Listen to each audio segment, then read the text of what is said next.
Yeah, so when we look back, the 1290, okay, was on Feast of Atonements on the Hebrew side. And this has to do with the standing up of the abomination of desolation. It talks about the Gentiles trampling the gospel underfoot, that the daily sacrifice would cease, and during the setting up, it will take 1,290 days. Now, that falls on the Hebrew calendar. It's a feast day, so it's an appointed time. So you got the abomination of desolation standing up. And then we have 5 days later on the Feast of Tabernacles on the Hebrew side. It stands. It's standing there. Okay. So 7 days after that, and it's a 7-day feast. It's a 7-day festival. And 7 days after that, on what is called the last great day. Okay. So the Lord was obviously doing a lot of Gentile judging during the Hebrew calendar.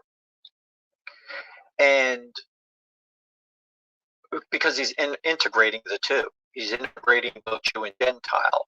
He's doing a judgment on both and also a rescuing on both. So when the last great day happened, he ended it on the last great day saying, hey, Hebrew calendar, that's it. That's it. And all of a sudden that war popped off. And the thing about it is they haven't declared war since 1967, when the last blood moon tetrad happened. So yeah, they've had missile strikes and all this different stuff, and the bombings and all that throughout our whole lifetime. I was born in 1970. They've had all these Middle Eastern things, but never has Israel declared war before until the last great day, you see. So on that last great day, the war pops off. Now that should be an eye-opener to everybody. Of course, they're saying, well, I didn't see anything happen, because they're not looking at the right things. But anyway, so that war pops off. And then he says, immediately after those days, what days? The days of tribulation, the 1290, the 42 months, the abomination of desolation standing.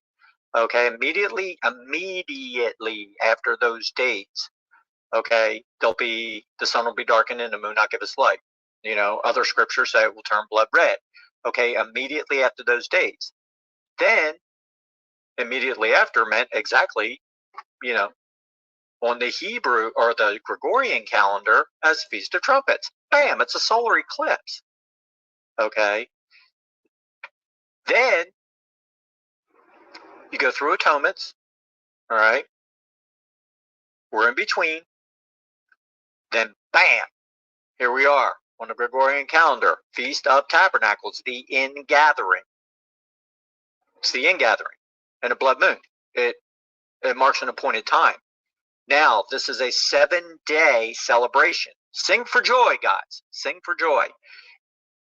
Because after the 7-day festival of singing for joy is blessed are those that waiteth and cometh to 1335. There's the blessing at it. So with that, it's called the last great day. Okay, so the Bible talks about when the fullness of the Gentiles is brought in, then the end will come. Okay, so it's the ingathering today. So he's scooting all the sheep in, until it's in its fullness. Because what the last great day is, it's the finishing of the Gentiles. They've done trampled it underfoot. It's over with. That's why it's called the last great day on the Gentile Gregorian calendar. It's it, as far as the Gentiles. So it's an ingathering that's going on. So we got to basically wait this thing out 7 days. It's going to take 7 days to get up into the ark, you see. And that's why the Lord gave Noah his 7-day warning. Get these animals up in the ark. And it took Noah 7 days.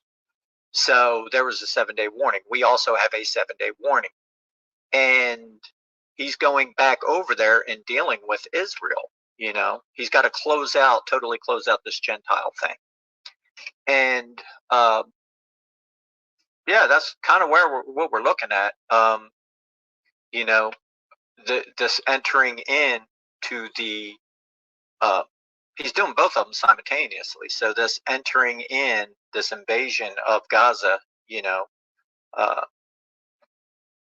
the same is true with the ingathering of the Gentiles into the fullness, you know.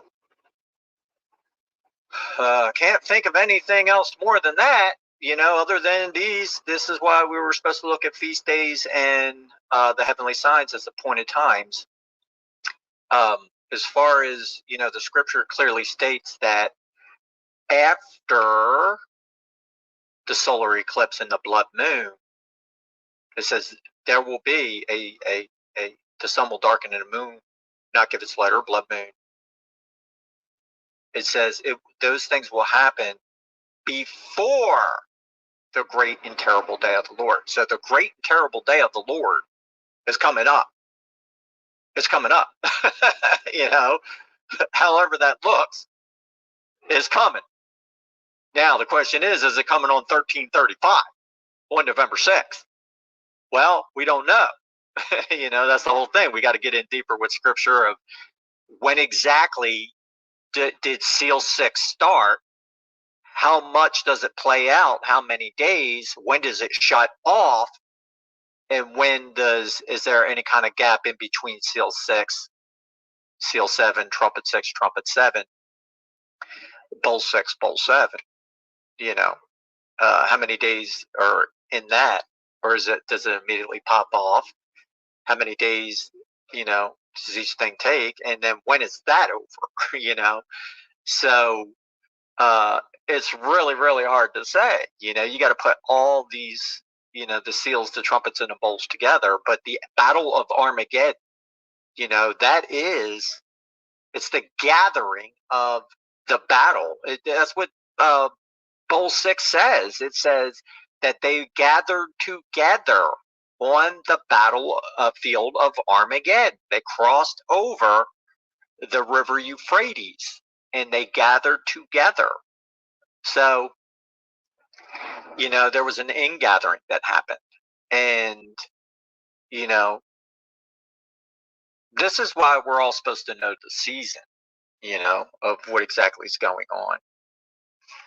But anyway, that's my take so far. Yeah, so it's really no surprise, you know, that this happened today. I usually look at, like, you know, my whole thing is like, the Lord's not going to let them do stuff on his feast days, you know, their holy feast days. But sure enough, they do.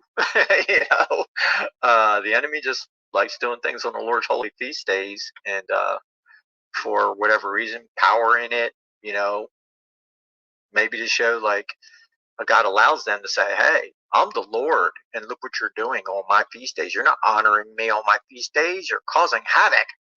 So, evil things. So, you know, he's justified when he comes. So, but anyway, today is a day of rejoicing. We're supposed to be waving our palm branches, you know, the cleansing of the fire in the temple. He's getting us ready for the day of the Lord, you know, to be ready to tabernacle with him. So it's a 7-day process starting today. So, you know, just it's a joyous celebration, and it's waving palm branches and standing there, like he says, in white garments that we're waving the palm branches. And he says, keep your garments on, guys. You know, don't give up the faith.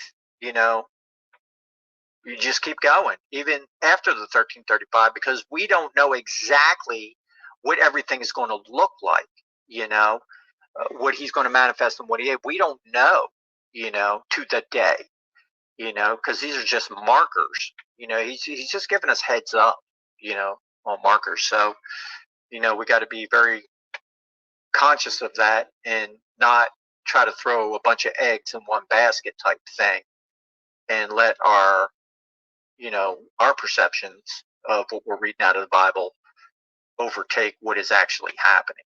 So we just got to go with the flow, and just trust in God in all of it.